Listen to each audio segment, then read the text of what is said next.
Hello and welcome to At the 55, your home for OUA football. Me and Tom are back on the mics for the newest episode of the Exit Meeting Interviews. We're talking Carleton Ravens football.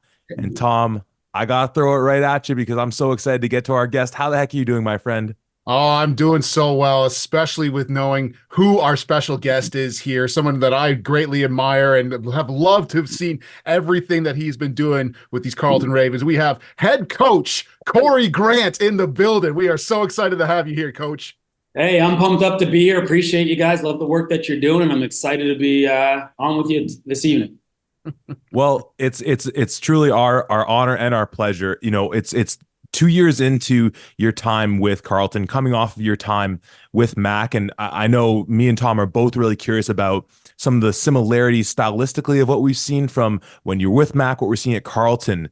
But you go 5-3 that first year, you lose in the first round to Laurier, undefeated during your whole home record that season, which is a tremendous feat. This year, 4-4, a really tight battle against Windsor. And I think me and Tom going into it, we're saying that 5-3, we weren't being completely honest. We weren't thinking that was a true testament to just where you were as that 5-3. And in many ways, I feel like the 4-4 was a way more impressive record than the 5-3. When you look at this 2 years into your tenure here, as we know, progress is never linear the way we like to envision it being. But from our standpoint, been a clear growth in this program under you, and we'll get into the specifics of it. But 2 years into it, can you share any insight into any sort of long-term vision you might have had as far as what you were walking into, who you knew was there, what you felt about your own philosophy coming into the program, and just where you thought it would be along the way and kind of where you're picturing it going? Yeah, great question there. It's a lot for me, I guess, coming in as a new head coach. You always say, "Oh, I'm prepared for this. I'm ready for this. Let's go and do it." And then you get in the seat and you sit in the job and you're like, "Okay, I'm responsible for everything." And then everything starts bombarding you and going at you, and you're like, you've talked to guys. I talked to head coaches that I've worked with before that were in this position. Talked with Coach P before I left Mac, and all of those things. And everybody's giving me all this great advice. But then when you sit in there, things happen that you just don't, you're not ready for, right? And you just have to stay. And the one thing I got was stay true to who you are, right? And who I want to be and what I see the vision is for the program. So coming in that first year, it was more about building a foundation and letting the guys know who I am and my expectations, right? And yeah, we went 5-3 when we had some good games, and people look at it a little bit differently. Well, you didn't play. I don't think we played Western that year or stuff like that, but it didn't matter. We only could play who we had in front of us. And the biggest thing, the challenge for me was getting the guys to buy in to what I was saying and getting them to believe in what that was. And I learned after the season, a lot of the older guys said they didn't buy in really until halfway through the season that first year. The guys that were leaving, and you have your exit meetings at the end. So that was big. And then even for myself, everything's new, learning, right? Like we had to go to Laurier, and when I was at my previous place before, we didn't travel as far. Well, when you come to Carleton, everywhere's a road trip. And I'm like, what are you talking about? We just went on day trips and came back. But everything's a road trip. You got to plan for a road trip, feeding the athletes, the timing for getting there, all of those things, which I hadn't done before. And I was like, all of those things, we're trying to figure out how do we win on the road, what works best. And all of those things in my first year, I'm just learning that stuff down, coming up with a schedule and doing those things.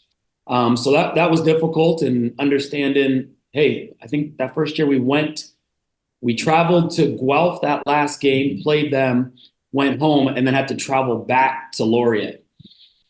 So it was like, it's a lot on your student athletes and how you're going to practice. So that was a learning curve for me that first year. And then you put together your off-season program, right? And everybody's like, okay, what are we doing? And I'm like, I don't know what we're doing. We'll figure it out when we get there, right? But everybody wants a plan. And I'm like, well, let's hold off. I'm trying to figure this out on the run, but not letting them know I know what I'm doing, and doing those things. But over this past year, our record wasn't better, but I do think some of the wins that we got at the back end and the learnings that we got was starting to instill and starting the guys in the locker room now after we worked in January and we were together for that full year and they knew what the off season looked like. They started to come together. And then the foundation as a coaching staff we were putting together, they were starting to now build on that. And I could see it by the end of this year. We didn't get the win that we wanted at the end of the year, winning in the playoffs. And, playing hard and playing close means absolutely nothing. We're here to win the games. But I can start to see that maturation, and I can start to see the guys in the locker room starting to take ownership of that. And that's, as a coach, that's what you want to see. Mm-hmm. You can certainly see, even just from a bystander, you look out onto the field, you see the energy that the kids have on the field. They seem like they're bought in. The culture is there, and they seem like they're right there. And I think that goes right back to, of course, you. And, you talk about you have to do everything, but you own that culture and you own that team chemistry. And I think that speaks volumes to who you are as a person and who you are as a coach, just to pump your tires just a little bit here. Thank you. Yeah. But you start off, I'm going way back here. You get drafted by the Hamilton Tiger Cats in 1999 and bring us the last Grey Cup, I believe, that Hamilton has seen for a little while. So that hurts me a little bit, but you're part of that team. You go off to win another Grey Cup with Saskatchewan here, an 11-year career, unbelievable player in that regard. And the interesting part to me is that while you're playing in Saskatchewan, you actually start your coaching career with the Niagara Spears. Starting things off in 2005 to 2010 as the OC going into that. Now, obviously, you've had a lot of different experiences. You were with me on that 2011 McMaster team when we won a Vanier Cup as well, which was an unbelievable experience.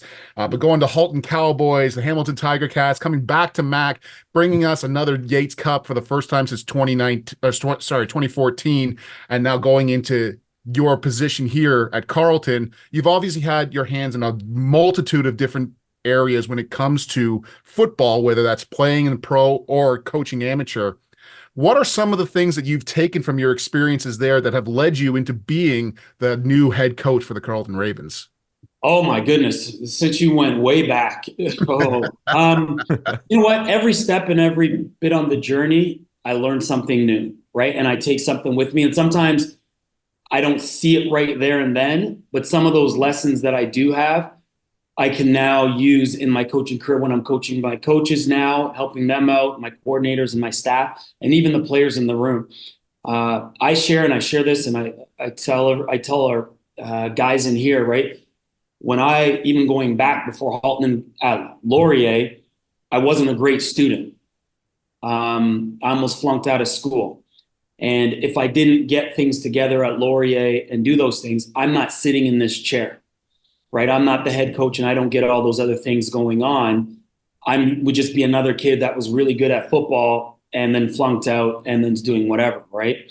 So I use those lessons along the way to now instill as I start to build this culture thing and sitting here as the head coach, giving those lessons. I don't want student athletes to go through what I went through, almost flunking out and not being able to attain their dreams. Even coaching with the Spears. I thought I was ready and I knew everything and I had the biggest playbook in the world and giving them stuff all the time and doing those things. But I've learned from that experience, less is more, right? So each step along the way, and even back then, going to Mac and learning from P the first time and then coming back as a receiver coach. And you always think I'm ready to become a head coach. And I applied for many jobs, head coaching jobs. But looking back at it, when I applied, I wasn't ready. Right. So those lessons, because I had more lessons to learn to prepare me to be able to sit in the seat now. So now I have that knowledge that I can pass on to our student athletes about the importance of school, the importance of studying, the importance of the little details and doing that, and the different coaches that I've been around at amateur and at the pro level to actually how to build a culture. Right. When things aren't going well, maybe if I was younger, I'd be just getting off and just being mad, but understanding there's a process to it. And as much as coaches, I want to take the job and go win a Vanier Cup and a Yates Cup and do all those things and win playoff games right away, understanding that there is a process to it. And the bigger thing for me, and I think I said it's one of my coaches the other day, was if we're going to be judged by wins and losses. But if that's the only thing we internalize as coaches, then we're going to miss out on a whole lot of other things. Mm-hmm. So are the kids getting better? Are they graduating? Today we had study hall and some academic mentorship. and to see the amount of guys that were coming, because I was like, this is going to help you because I want you here for 4 years. We need to do this. These things are going to help us. So those lessons I've learned over long-winded over the time from different coaches and different places I've been. And now I'm just taking those and hopefully being able to pass on that knowledge to the student athletes and the coaches. So this game of football could continue to grow. And in talking about that philosophy, and whether it's in coaching or in teaching, that buy-in can be so important. And you touched on that when you talked about year one there for you, about how perhaps some of the older players were having a bit of trouble at the start of the season. And that's obviously a generation of football players that dealt with the COVID break and everything like this, and the 6-game season, and a new faces coming in. And so in some ways, hey, it's understandable that maybe whomever it's coming in, they're a little just skittish perhaps. But Yeah. looking at that idea of just buy-in from the standpoint of, or I say a lot to say this, which is that you have a very young team. Like when we went through this roster in our preseason conversations, the big thing in specific was how young the O-line was. Now you got a good veteran on that O-line, anchoring it down, who, depending on, and you know better than me, if draft time is gonna be a big thing for that young man. But overall, it's a really young team, and that's where we were unsure of where this season was going to go.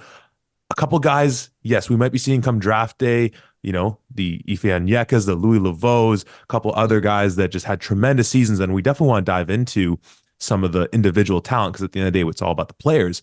Yep. But just from that standpoint, new coach, the philosophy that you're talking about, that seems to be that process over product, which I very much am a fan of, and I love that that's what you're bringing there. How much does that impact, or how much is that impacted by the fact that you have a fairly young team in getting them to buy in? And I don't look at them as young, because we are who we are, right? And the kids, they just want to, and it doesn't matter whether they're young or they're old, they want to they got to believe in you and trust in you that you're doing the best thing. And all across football players want to be coached, and they want to be coached hard with the discipline and that expectations. And then you have to, as a coach, you want to make sure that your values and whatever you're standing by, you stand on that. And then that's your belief, and you ride with that. And if they can see that you're going to help them in every possible way, any athlete will run through you, whether it's pros, whether it's the first year guy or the fifth year guy in this room. But you got to build that trust coming out, and not seeing that you trust in them. You got to believe in them. They'll believe in you, and then you're going to work for them. And everything, they need to see that everything that you're doing is to help them, not just on the football field, but in life. And if they can see that, and that you truly care, and you care for your athletes, they're going to play for you. And so I don't look at them as young. I look at them as young men that are leaders and that are trying to get somewhere else better. And our job is to make sure that we're instilling what we need to for them to go out and, what, they come out and play hard. They do the work. And I will say this, and I will always say this, I am the best cheerleader in the world, and I'm going to cheer them on and do that stuff. But they're going to go out there, they're doing the work, they're lifting, they're running. We just have to set the direction, and they're taking off and running with it. Mm-hmm. I'm interested to see, once again, I know we've been talking a little bit about going into the players and going into things here, but from your standpoint, you're coming in, and you come into even just starting at McMaster. You come into a McMaster program that's in 2019 dealt with a little bit of controversy. I think we can keep that nice and light like that. It dealt with a little bit there, but come in and establish the offense and establish this is the way that we're going to do things here. And you bring them to a Yates Cup and win against Western over West in London, which is not an easy thing to do. And I've talked to multiple people here from that McMaster team, because I still knew some guys from when I played and they said, of course, having Coach Potasic back in the head coaching position, that meant the world to them, and that really changed things. But you specifically, as the offensive coordinator, what really lit the fire under the offense and changed the dynamic from that regard. When you're looking at a situation like that, and even now going into the Carleton Ravens here, there's so many different things that you could be looking at, whether that's your personnel, whether that's the coaches, whether that's whatever the case may be. How do you, from that standpoint, come into a new situation and prioritize, this is what needs to get done here? How do we be successful here? Or is it just kind of, as things come up, you deal with them and you roll forward? No, you come in with a plan, right? Because every season like last season's going to be different than this season coming. So we don't just have this cookie cutter thing and say, this is how we're going to do it. We also have to adapt to our players. One of the biggest things, and I know we were talking a little bit before, is I'm a teacher, right? So how do we teach the information that we want our players to get to, right? Even like you brought up Mac and doing that piece, I had a great staff with me and everybody there helping, and Mr. Galloway doing his thing now too. And Coach P was there because we were together at the Ticats, and understanding that and just help put it together with so many, everybody on staff. But that's the other pieces, like even coming in here, it's just that communication piece, right? The players are going to play, but the only way that they can play and play fast is if they know what they're doing. So we have to be really great teachers and then motivators, right? And letting them, I want them, they're actually playing the game. So I want them to take some ownership over it. And when kids take ownership over it, now it becomes something that they're invested in. And now if they're invested in it, they're going to put their all into it, right? If it's something I'm always saying, you got to, there's things that we got to do, but they got to also take ownership of that. And when they start to take that ownership and belief in it, things start to shoot off. So that's really coming in, but every year is different. We have older guys or guys that have been in the system. You could give them a little bit more. If they're younger, then you got to pull it back. And then you just got to figure out as you go through the season, hopefully you can hit that crescendo right at the end when it's go time. Well, certainly would have helped. Certainly, no doubt, helped having Coach Galloway, as you mentioned, because that man knows something about going into London and winning a Yates Cup championship. Talking about this through line from Mac into your time at Carleton, because one of the things that just is so apparent is the caliber of quarterback you've got to work with and get to help them develop, starting with Andreas Duick, who's now on your staff, which was such an incredible thing that Tom pointed out and had a very funny kind of moment in freaking out about how awesome I thought that was, getting to come into the system at the tail end of Taron DeYoung's year, and now getting Tristan Lefebvre and the outstanding season that he had. And in tying these similarities together, also in offenses that, from an outsider's perspective, and shoot, like any offensive coordinator who has a talent like that quarterback, what you'd think that you'd want to build it around that individual. But in what seems like, from an outsider's perspective, offenses that really say, yeah, we are going to pass the ball. And you spread it out, much like how it was at Mac, where you would have Duick not just lock on to, Xander Tuchinski or any one of those receivers who on their own are fantastic. Much like with Lefebvre, you could just lock into Kasim Ferdinand, for 15 looks a game, but he gets it out to the Hunter Browns, the Tristan Reddys, the Frederick Hatchies, and that much more. Am I right in seeing there is a parallel between those styles? Is this something that you believe in as an offensive mind with right through the quarterback, or is it, and maybe it's a bit of both, just where when you have such great talents, you have to try and capitalize that thoroughly in having someone like that on the field for you? Yeah, I think, Coach Kobe does a great job of it, our offensive coordinator, right, and spreading it around. And it's easy in this game to say, I'm just going to lock on one guy, especially on the offensive side. But you want to make sure you have that balance. And it could be a little bit of, he does a great job. I know playing quarterback when he was at that other place. We don't say that on the air, that other place, and a great quarterback. But then he was coming here and then being a receivers coach and doing those things. And myself as a receiver, a former receiver, like shoot, where everybody's open and doing those things. But the more well-rounded you are as a group, and this group really cares about each other, it helps the quarterback, right? The reads, the defense has now got to cover the whole field, and having that piece right there, I think that's really important. And Coach Jacoby and the offensive staff, they do a really great job of making sure guys are held accountable, know their assignments, doing their job. And then, making sure, Tristan doesn't have to lock on just the quarterback, doesn't have to just lock on one person, but he knows he can trust anybody that's on the field in those positions to make plays. Mm-hmm. And when you start looking at this roster as a whole, especially when you're coming in here and you see some of these names, even, you move on from DeYoung, and we have Tristan Lefebvre, like we said, he was kind of a relative unknown at the time because DeYoung had the primarily, he was obviously QB1, he was taking a lot of the reps, and then Lefebvre comes in and he has the season that he has, and Zach and I are looking at each other week to week going, holy, this kid is at least in the top 5 of the OUA when he's really on and when he's throwing and things. And then you start even looking over at the defensive side of things and having one of the best defensive lines that there is, even just between Lightbody and Onyeka. Like, those are two studs of defensive players here. And then obviously, like Zach pointed out, you got your Louis Laveaux, you got your Oppen Bronze. And when you just look at the talent that's on this Carleton Raven team, are you, as a coach, like foaming at the mouth, being like, we got so much potential here? Like, what is your initial reaction when you're coming in and you're seeing this for the first time, or even going into this year? It's great. Potential is always that coach killer, right? To have all that potential. So we don't talk about that, but we have guys that are here. And then when you see TL, we call him TL Tristan, but there's quarterbacks behind him that are pushing, right? And we talk about in here, I don't want anybody feeling safe or secure in their job. He's competing for the starting job next year. There's a plethora of guys behind him that are going to push him, right? And it's one of those things, and I've heard it, and I know it's one of those cliches, but iron sharpens iron. If we want to be one of those upper echelon teams that are, always competing for the bye and doing those things, we got to make sure we're bringing in the talent. And the coaching staff has done a really good job of that, of bringing in the talent to push those guys. And it's one of these things that I believe in. It doesn't matter what year you're in.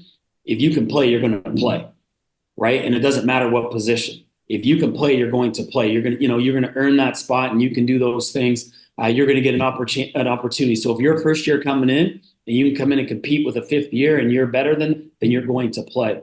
So, and that's the competition, and that's those young men pushing each other in the locker room, and then knowing at any moment, well, coach will put somebody else in. And that just gets that competition, raises that level. So now we're competing against each other, getting each other better. And then hopefully that translates on the field and then get some more W's. And then we can start to move from that, that middle of the pack to that upper echelon teams in the OUA that you see year after year after year.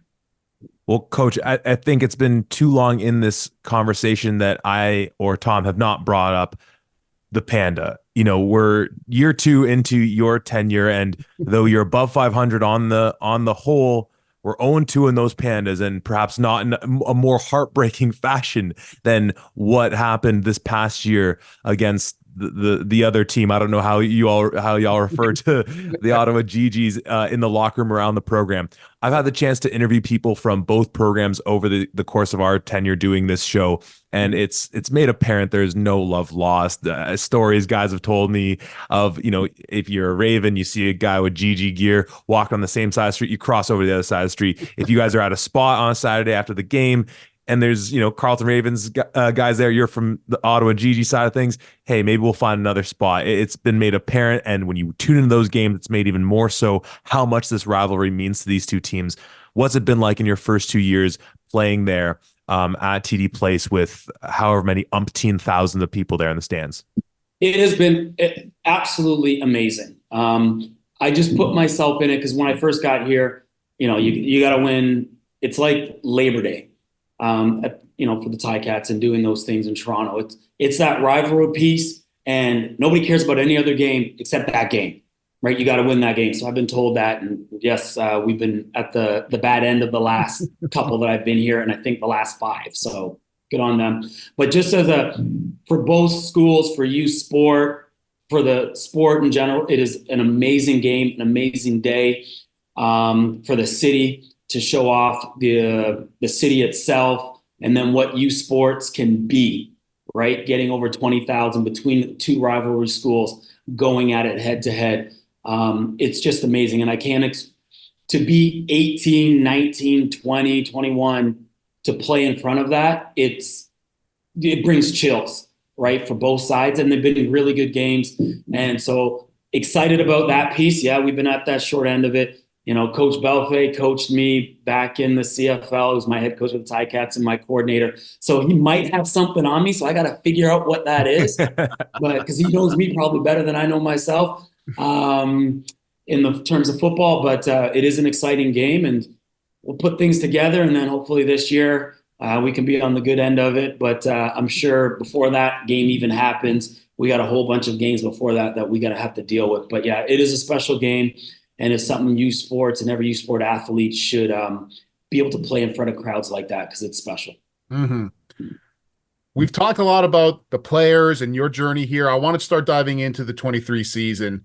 In my opinion, probably the toughest start to a season you guys had, because not only do you start off with Laurier and Western, but you get the bye week 1. So that means an additional week of training camp, an additional week potentially at least of 2 days or power practices or however you structure yourselves that way. And so guys are going, and even just in a regular training camp, when you're hitting the same guy over and over again for hours on end, you start chomping at the bit. You want to get going. And so to be denied that for another week, I'm sure is difficult in itself. But then you go up against a Laurier and a Western team, both of which make it to the Yates Cup this past year, and you give them hell of a games.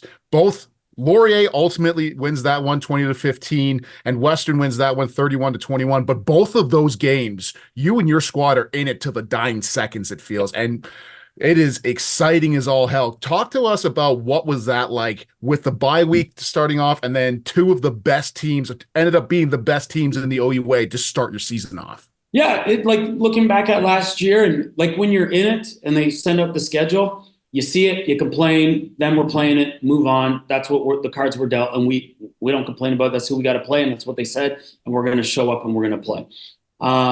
Now you get to sit back and then you get to reflect on it as you start to build for the new year, and you're like, yeah, that was pretty tough, especially with the bye and then not having a rest the whole time and going through, and then going against the two top teams, which in the end they were. But it was good. It was good for us. Again, we're building that foundation here, and we're going from there. So we want to continue to build on that. And hey, the cards were dealt. We're going to play whoever they put in front of us and go from there. And that's who we are. That's what we're aspiring to be. And instead of being close, we want to start winning those games.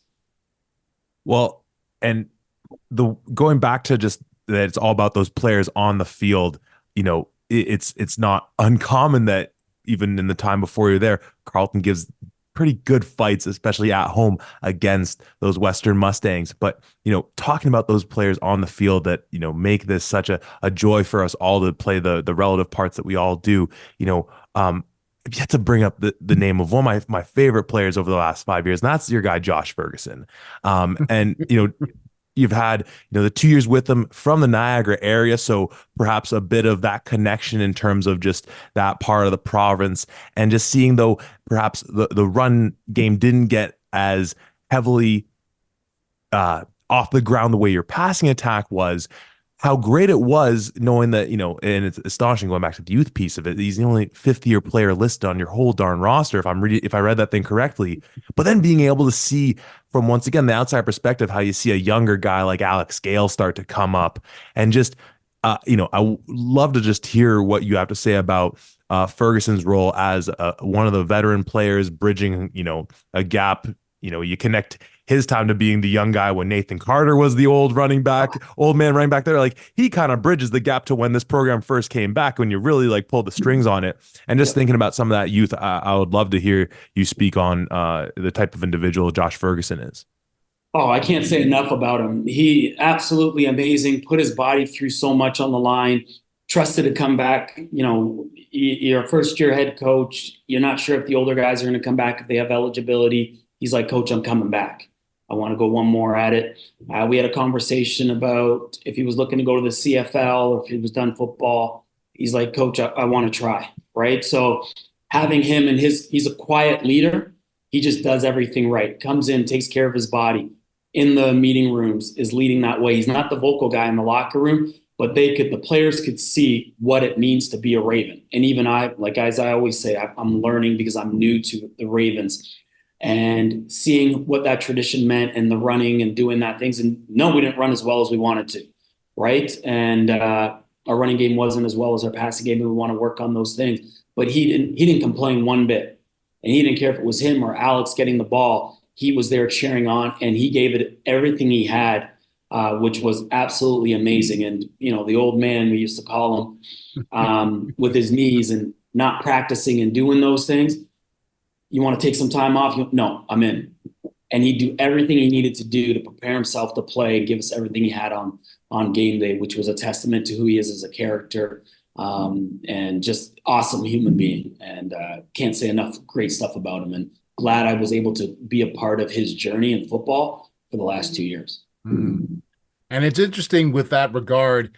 He sounds like he is a direct representation of your entire team here based off what we really saw going into the season. Like we see it, like I said before, two very close games against the top two teams in the OUA. And then you roll your way through the two Toronto teams here, establishing yourselves and feeling that confidence. Yep. You get into Panda, you get into Queens. Obviously, those were a tough couple of games. And then what I feel really represented you and your team are the last two games of the season here. You play against Waterloo, you play against Guelph, you win both games by a grand total of 3 points, and it comes down to the wire both times. But the entire time, there's never a sense of give up or we're losing this or whatever the case from your team. And even through the losses that you had this season, it's still the same kind of feeling that there is such a feeling of, you know what, we're tough enough to get through this and we're going to battle through this. Specifically going into the last two games of this regular season here, what was the atmosphere like? How are you dealing with keeping those nerves down? Because you're always nervous for a game, but especially when you're in close and you're down by just a couple of points going into the fourth quarter. What's that message like to the team to make sure they stay on track and to win those last two games in the season? It's the guys in the locker room. Like I said, we just set the foundation as a coaching staff. We try and stay as calm as possible. Sometimes I get a little jittery on the sideline, but the guys are believing in each other and they're starting to trust in each other, right? And they're a tight-knit locker room. They're a group that really starting to bond really well. And so even those last two games, the guys are starting to believe like, oh, we're going to win. They don't know how it's going to happen, but they know they've seen everything, and we practice and we go through different scenarios and do all that stuff. But there's just a sense of, oh no, we're going to win. They're just like, oh, we're going to win. We just have to give us the ball back on offense. We'll do defense, get the ball back, doing those things. And special teams, let's go kick the field goal and do what we got to do. So they have that. They're just starting to get that.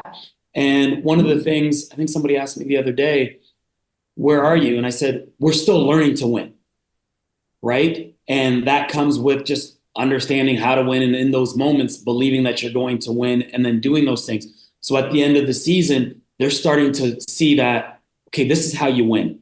You don't give up. You got to do the little things, the details, and all of those things that coach is talking about. And they're starting to repeat. They're starting to see those things over and over start to come true. So now, as we start to learn to win, we start to get that confidence. We start to believe, and then shoot, anything can happen on any given Sunday or Saturday, actually.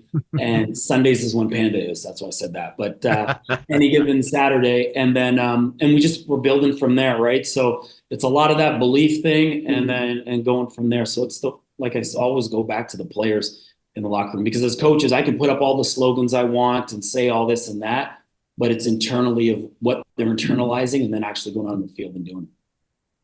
I love that messaging because it reminds me so much of what Stu Lang used to talk about, and I've told this story now or repeated this idea so many times on our podcast. But that idea that when you're building up a program, there's that point where those 50-50 games, you go from being on the losing end of it, just a few too many of them, to all of a sudden on the winning side. And when you start to see that, that's where you're then in that position to then make that jump, as you had mentioned earlier, into that sort of upper echelon, that contender status. And once again, not even to blow smoke, just as people who perhaps consume more OUA content than anyone else, me and Tom are so bullish on just where your team's projecting at right now.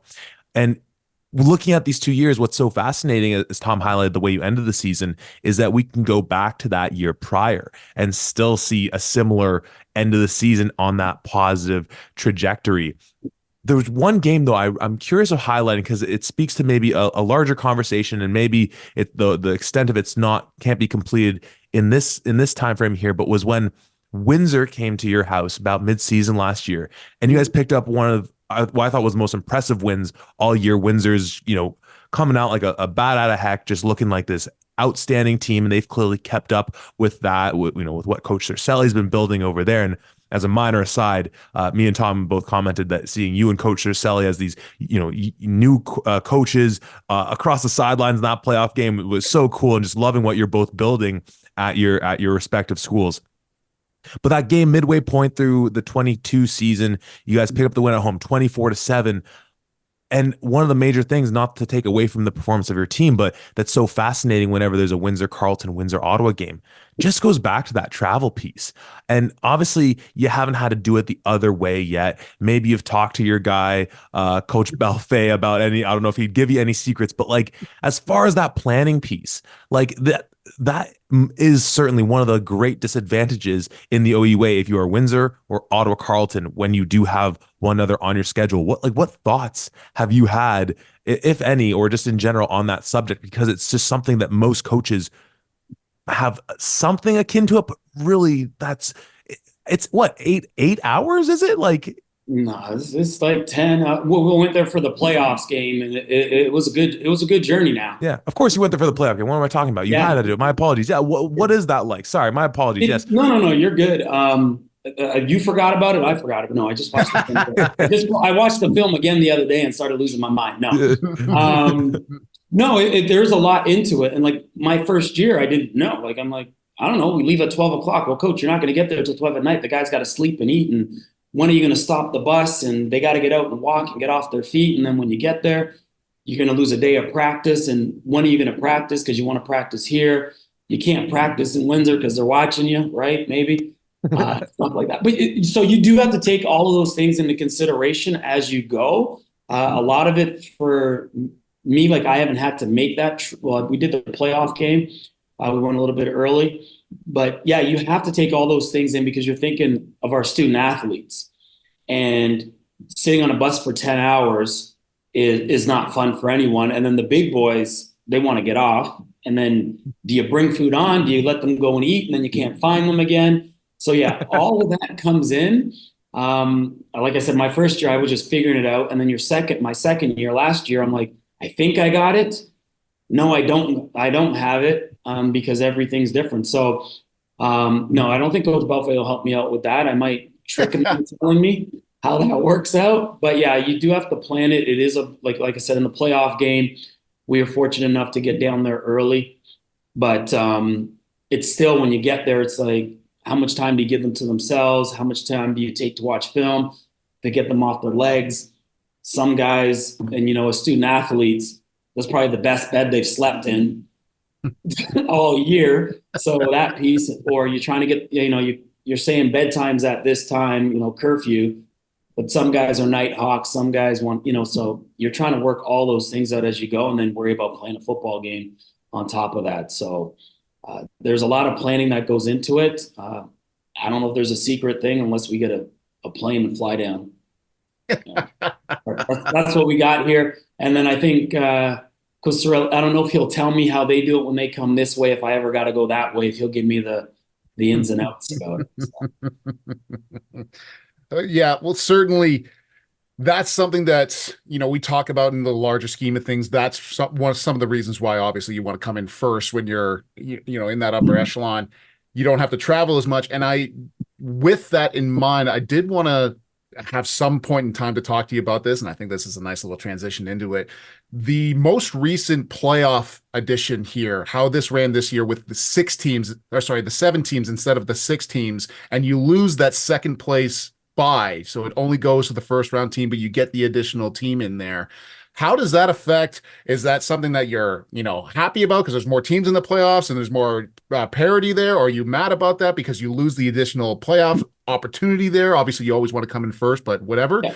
Do you have any strong feelings either way about the OUA schedule and how the playoffs have worked out in that regard? No, I only know what I know. So I just want to get in. I just want to get into the dance. However they said it, I just want to get into the dance. It'd be great to get the first, you know what? If you do, and it's just me, if you do what you have to do and you beat who you need to beat and you get a first round bye, then you deserve that. Mm-hmm. Right? Like if you go out and you put in the work through the regular season, make it mean something, and then you get that first round bye, guess what? You deserve that, and you deserve that rest. And then you go take on who you got to go take on and play. And then the rest of us battle it out. So if you want to get the first round bye, go and win, do what you got to do during the regular season and do that. But to me, I just want to get into the dance. Wherever we are, we get into the dance, and then we'll go fight our way out and do what we got to do on the other end of it. But yeah, the more games and the more football we can see, being played and making the regular season really, really mean something. I think that's important to keep developing our game and especially our conference so that when we get to that next, that we can go out and keep winning Vanier Cups and be the dominant conference. Mm-hmm. Did I say that out loud? That's okay. We've been saying it out loud for 5 years now. So Yeah, we've been riding high on the tune of Western let us all down this past year, but you don't have to comment on that one, Coach.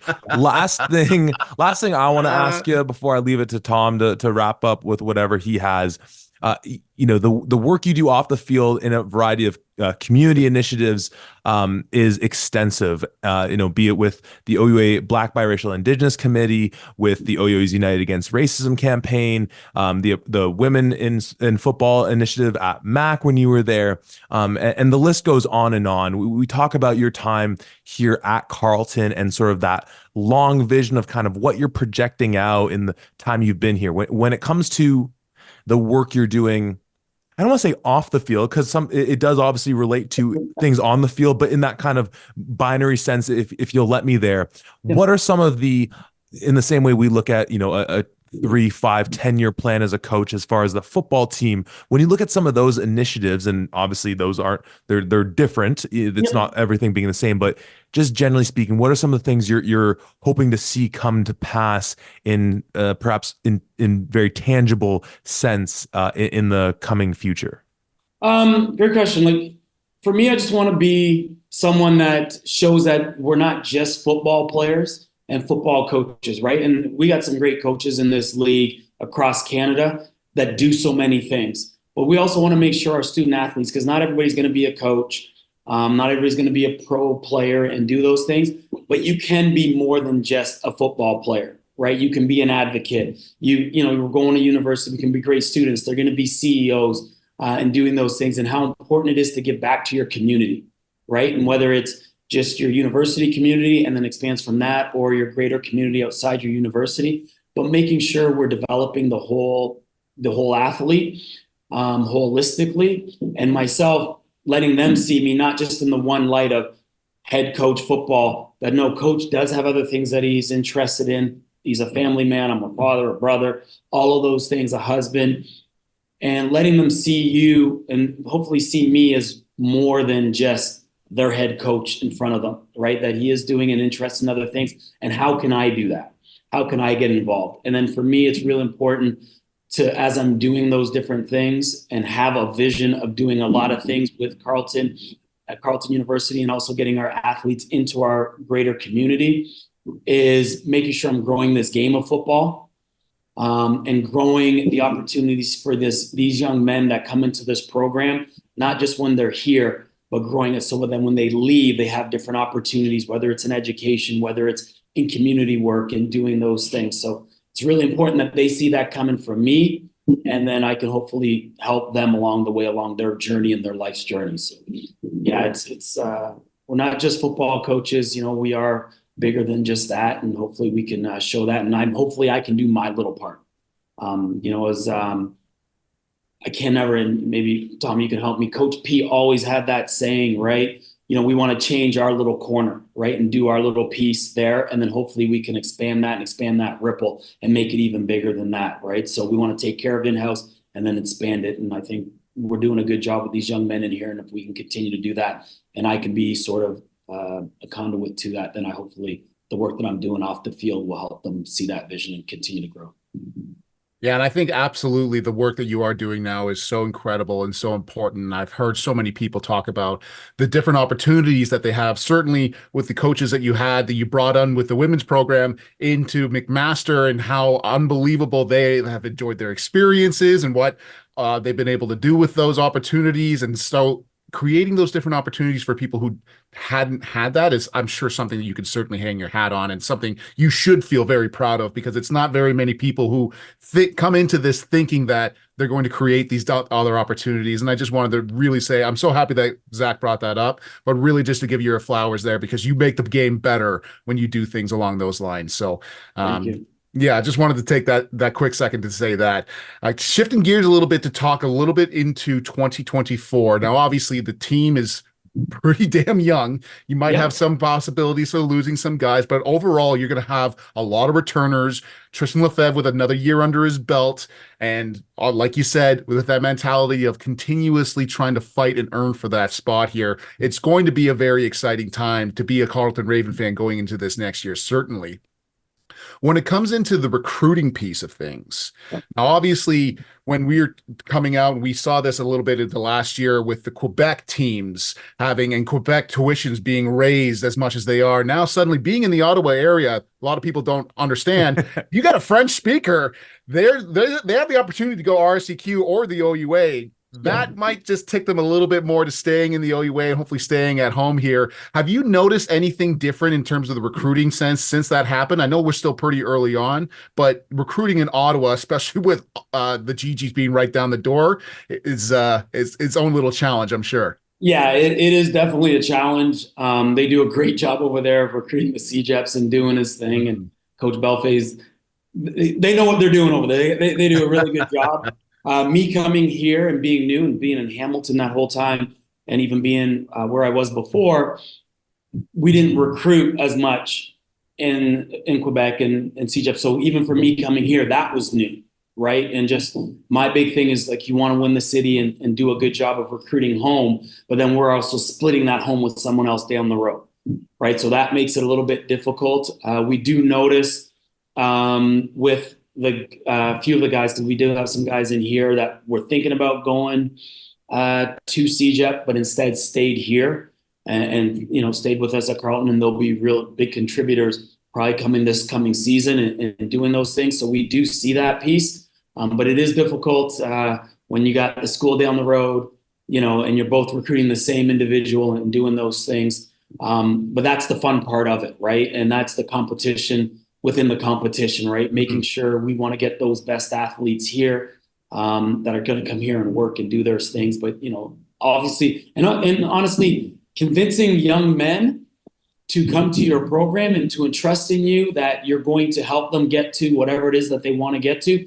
That's the fun part too. Because when you get that call and they commit, you're like, okay, you're trusting in me. I got you. Let's go do this together. Right. And then sometimes they call you and say, no, we're not coming. And you wish them all the best and say, all right, we're gonna have to see you on the field. So we'll go but recruiting is tough, but we have seen a little bit of a shift of it. Not a lot yet, but you know, we're going with that balancing act and really doing our best to, you know, get those athletes that want to come here, and then we'll go from there and build. And just sorry, right before you chime in there, Zach, I just want to have one little follow-up question here. Obviously, you've got the Carleton Ravens and the Ottawa GGs and all of the other amazing schools that are in the OUA and CJEP and the RSEQ, and there's a lot of competition out there. I know I'm kind of putting you on the spot here, but a little bit of an elevator pitch. What is it about Carleton that, in your mind, makes it so special, and why should kids come there so that we can pump Carleton Ravens when we put this out? Oh, okay. Let me go right now. No, I think it's a great university. The support that the student athletes get when they come here is second to none, right? And I talk about it to them all the time about when you come here, I'm helping to support you when you get in here, but when you get here, the support that you're going to get, because I want you here for 4 years, 4 or 5 years. And the reason I'm going to do that is we're going to make sure that we support you academically. We're going to give you the best academic support possible, whether it's tutoring, whether we're doing our study hall, and I'm sure everybody's doing those things. But then it's also that other piece of that academic support, being part of our mentorship program with our varsity athletes that are currently here that can help you honestly navigate because they've been through it before, right? And doing that piece. The support that we get from the university itself is second to none, right? Because everybody wants to see our student athletes when they come here and join this program succeed when they get here. And then our old crows are absolutely amazing. And our old crows are guys that have graduated from the Carleton Ravens program, and then they're giving that help and that mentorship, whether it's for jobs, resume writing, and doing those things to help them not only succeed when they're here, but then when they're leaving to get into the real world, as they call it, that support is there. And then you're indoctrinated into that old crow society that is going to help you for the rest of your life. And football wise, listen, we're going to work. right? And if you want to work, this is the place you're going to be, because we're going to make sure that we're going to put you through and prepare you for whatever it is that you want to. And athletically, I'm going to say this, right? I'm going to point this way. You don't know what I'm pointing at, but down the hall are some championship basketball culture. And that culture doesn't just stop with the basketball team. That is the whole athletic center, with our basketball team down the hall, and then our soccer team. So winning here is embedded. Now you're becoming part of this football program. We want to be part of that. We're part of that culture, and we're trying to build on that culture here and get that winning mentality that is throughout this whole building, part of this football program, and going out there and winning. But it's not just winning on the field, it's winning off the field, right? So why people want to be coming here, the support that you're going to get to that next level, whatever it is, we're going to give you that support, and we're going to care for you, and we're going to love you, but we're going to push you hard. We're going to hold you accountable, and then we're going to hold you to a standard of excellence, and we're going to ask for you for that each and every single day. And all I ask is I ask you to get 1% better. I'm not asking you for 2, 3, 1% better every day. And if you get 1% better, that's going to take you to where you got to go, right? And that's what it's going to mean. And you're going to learn what it means to be a Raven. It's going to learn what it means to be a Raven, and you're going to be willing to put in that hard work. We're going to put you through it, and we're going to get you better every single day. Give me that Carleton Raven shield. I'm ready to go, coach. Let's go. Now, I didn't give you championships. I didn't talk about being championships, and I didn't talk about all of that other stuff. That just comes with it. That's the process, right? We're going to put in the work. How it falls and how the scoreboard goes is going to take care of itself. But we are just going to go through that process. Nothing's going to happen overnight, and nothing's easy, and we don't want anything easy. Nothing is given to us. We're going to work for everything. You work to get into school. We're going to make you work when you get here, because you're going to be prepared for life after. We're going to prepare you and lay the foundation for you to be great, and that's a building process. W's and L's are going to take care of itself. Championships are going to take care of itself. We're going to prepare you to be better and get you ready for life. Everything else will take care of itself on the way. And if a championship and winning comes along that's just a byproduct of the hard work you're going to put in when you get here. Hey, man, I'm right there with Tom. I'm fired up, coach. And hey, you add up that 1% every day, before you know it, there you go. That'll get you somewhere. That'll get you somewhere. He's the 14th head coach in the history of the Carleton Ravens football program. Coach Corey Grant, thank you so much for taking time out of your, no doubt, immensely busy schedule to spend some time with a couple fans, honestly and truly, because we certainly love what you've been doing these 2 years and look forward to seeing what you can build moving forward. So, Coach, thank you again. Thank you, guys. This has been an honor. Appreciate the work that you're doing. This was a blast. I could probably stay on here for another hour and just talk some football and do all that stuff. The guys told me to tell you guys that we're not really working or doing anything. We took all of January off, and we're just putting our feet up, and we'll probably get started about March or something like that. So. Yeah, no work at all. GG's, you can just lull yourself into a false sense of security there. Yeah, it'll be fine. Well, with that, it wraps up episode 6 of the Exit Meeting interviews, and it just so happens to be the one before we speak with those Ottawa GGs. So that's who you'll be hearing Tom and I speak to on the next episode. So we'll speak to you right here at the 55.